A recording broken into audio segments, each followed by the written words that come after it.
Welcome to episode 1 of Bible Basics, where we talk a little bit about how to study the Bible and really connect with God's Word and understand what it means, and quit feeling so scared by the Bible or intimidated or think you're not smart enough or you just can't understand it or the Bible is boring. I went many years of my life feeling that exact way, and it took me years of self-teaching and self-searching to figure out how to connect with the Bible and God's Word, and I just want to save you the time that it took me to figure all that stuff out.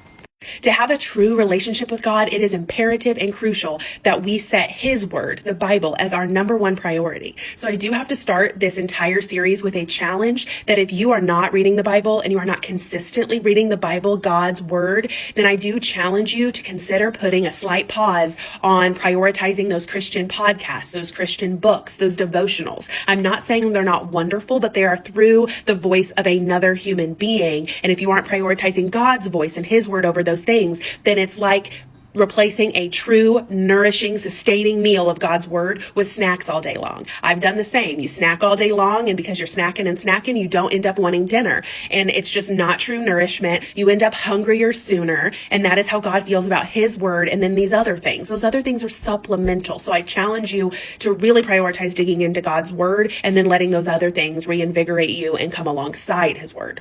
Second, I highly recommend always having a study guide when you're reading the Bible and not simply opening up the Bible and reading at face value. The order in which you read the Bible or the books of the Bible is very important, and that'll be episode 2. But most importantly, every word in the Bible is intentional and it has been translated into English. So you don't have to be a genius to understand the Bible, but it is so typical that you're going to miss so much meaning. You're going to miss underlying themes. You're going to miss connection to other areas of the Bible. You're going to miss metaphors, and you're going to miss root word meaning if you aren't looking to a study guide in addition to reading a chapter at face value.